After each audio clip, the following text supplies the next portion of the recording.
kupindua meza. Nafasi ya baba katika nyumba itabaki kuwa nafasi ya baba katika nyumba, na bila kuwa na nidhamu hiyo, kwa hakika tutakuwa na taifa au familia ambazo hazitakwenda mbele. Ni lazima tushirikiane. Kwa wale wajane ni jambo lingine, lakini kwa wale ambao tayari wako katika ndoa na familia, ni vizuri tukaendelea kuheshimu familia zetu, tukalea watoto wale na wenyewe wapende kuja kuoa na mabinti wapende kuja kuolewa. Tunapoendelea tunakuwa sasa na watoto ambao wanataka kujitegemea bila kujali tena kuwa na familia.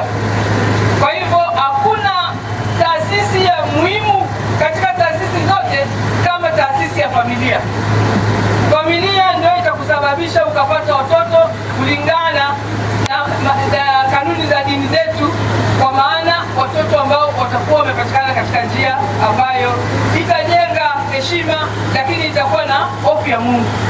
Kwa hivyo sisi waheshimiwa madisi mlioko hapa na wanaume mlioko hapa, tunashukuru jinsi ambavyo mnaunga mkono jitihada hizi, lakini niwaambie tu kwamba lengo la maadhimisho haya haina sababu kabisa au haihusiani kabisa na kutaka kupindua meza na kujaribu sasa kujifanya na sisi tumekuwa wanaume kwa maana ya wababa. Tunakuwa wanaume kwa maana kuna kazi na sisi tunaweza kufanya. Leo dada anaweza kuendesha ndege, uongo kweli? Mabinti tumeona pale wanachomea welding. Tumeona mabinti wanafanya masomo ya umeme, kuunganisha nyaya za umeme na kuwasha taa. Kwa hivyo katika fani zote, ukienda bandarini, watoto wa kike wanashusha zile kreni na mashine wanaendesha. Lakini kuna eneo ambalo hatutaweza kulifanya, limewekwa rasmi kwa ajili yenu wanaume kama baba na kichwa cha familia. Lakini ni vizuri na nyie sasa mkajitambua na kushika nafasi zenu vilivyo. Sisi katika Uislamu tunaambiwa pepo ya mwanamke iko kwa chini ya miguu ya mume wake. Lakini sasa sio mume mlevi, sio mume ambaye ajali familia, sio mume ambaye ajitambui. Kwa hivyo ili pepo heshima ya mke upate na ambaye kupitia wewe ndo ataingia peponi, ni lazima basi na wewe uwe ni mfano baba wenye maadili, baba ambaye unasimama katika nafasi yako. Mtoto vita vina macho, vita vinafanyika na dunia hii sasa hivi. Umeona mambo yanapokwenda bila sababu yoyote ya msingi, kwa maslahi ya kiuchumi, watu wanaingia katika kuipiga nchi nyingine. Ni lazima sisi wa Tanzania, ni lazima sisi Wanatanga tuendelee kuwa na umoja, upendo na mshikamano mkubwa. Ndio maana mimi niwapongeza viongozi wetu wa vyama vya siasa kwa kuwa na umoja na upendo na mshikamano mkubwa sana, kwa sababu amani hii itajengwa na Watanzania, na sisi ndio tutakaolinda na ndio tutakuwa macho na masikio wale wazandiki watakaotaka kuja kutuletea fujo au kutumika. Tuwakatae na tuwe ni wa kwanza katika kutoa taarifa, ili nchi yetu iendelee kuwa na amani na utulivu. Tanzania ni nchi ambayo imeneemeka sana, ina rasilimali nyingi ambazo zinatakiwa duniani kote. Kwa hivyo ni nchi ambayo inawindwa kwa njia mbalimbali. Ukatafuta tu mkafanywa nyewe wenyewe, mkaanza kusuguana nyewe wenyewe ili baadaye wapate njia ya kuingia. Lakini ninashukuru kwamba kwa hekima za Watanzania, kwa umoja, upendo na mshikamano, tumeweza tukavuka, na Mungu atatuendelea tutavuka zaidi. Ndugu zangu, mengi yamesemwa, na mimi niseme tu kwamba tutahakikisha tunaendelea kuwashika mikono wajasiriamali, wakina mama, vijana na watu wenye ulemavu. Takwimu hapa zinaonyesha fedha ambazo zilitengwa kwa mikopo ilikuwa ni bilioni 26, na katika fedha hizo tumeweza kutoa bilioni 23 kwa mwaka katika kipindi cha miaka mitano. Na katika kipindi hiki tunaona jinsi gani ambavyo japo inaendelea kutoka. Na mimi niwaombe wale wote, na hasa wilaya ya Lushoto katika halmashauri ya Bumbuli, mikopo yenu inapitia benki.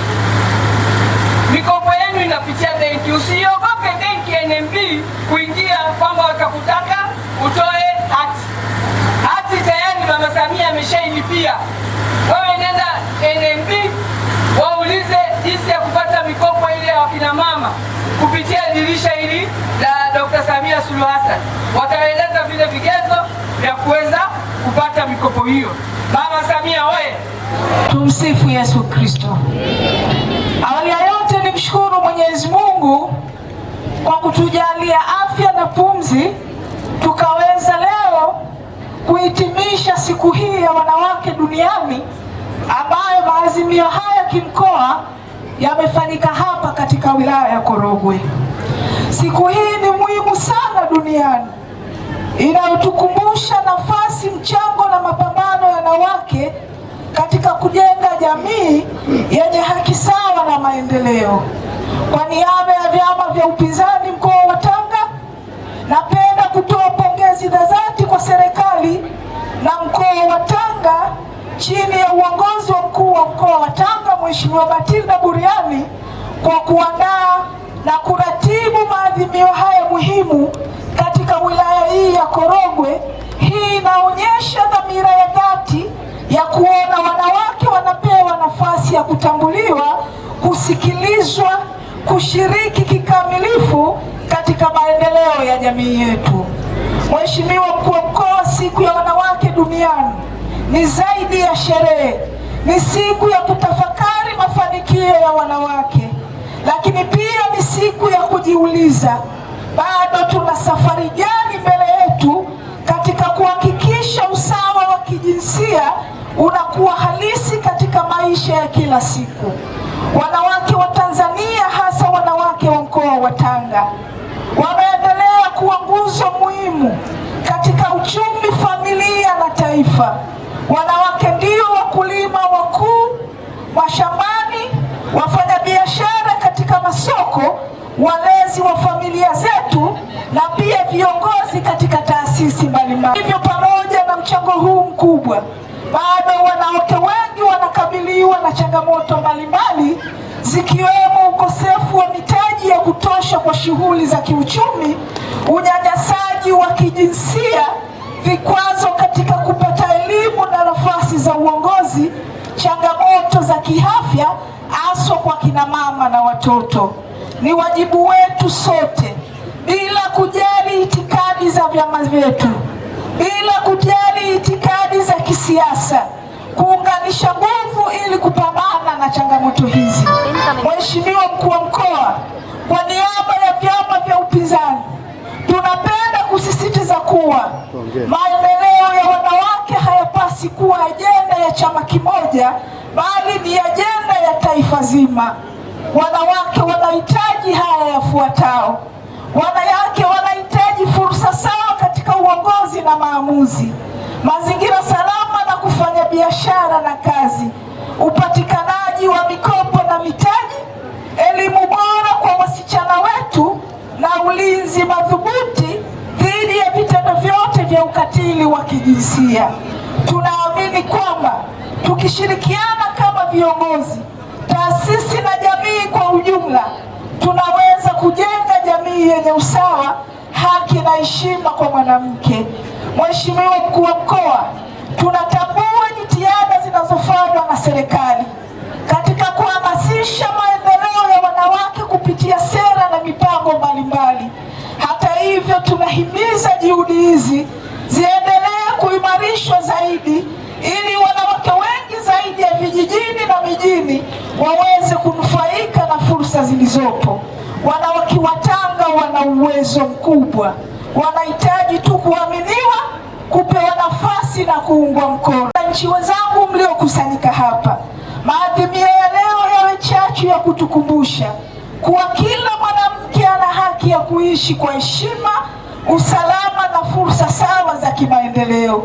Tuchukue nafasi hii kuhamasisha wasichana wetu wasikate tamaa katika ndoto zao, wajue kwamba wanaweza kuwa ni viongozi, wataalamu, wafanyabiashara wakubwa na wachangiaji wakubwa wa maendeleo na taifa lake. Mwisho kabisa, Mheshimiwa Mkuu wa Mkoa, kwa niaba ya vyama vya upinzani mkoa wa Tanga, napenda kusema wazi kwamba tutaendelea kushirikiana na wadau wote wenye nia njema katika kuhakikisha haki ya maendeleo ya wanawake yanapewa vipaumbele. Kwa pamoja tunaweza kujenga jamii bora zaidi ya wanawake, wanaume na watoto wetu. Mkuu wa Mkoa, Mheshimiwa, tuondoke hapa leo tukiwa na dhamira moja kwamba maendeleo ya mwanamke wa Tanzania si ajenda ya chama chochote cha siasa, bali ni ajenda ya taifa nzima, na pale tunapounga mkono mwanamke ndiyo tunapoijenga Tanzania yenye haki sawa na maendeleo kwa wote. Hongereni sana wanawake wote wa mkoa wa Tanga na wanawake wote wa Tanzania kwa ujumla, na kwa heshima kubwa napenda nimalizie kwa kusema Happy International Women's Day. Asanteni sana kwa kunisikiliza. Asante sana. Makofi.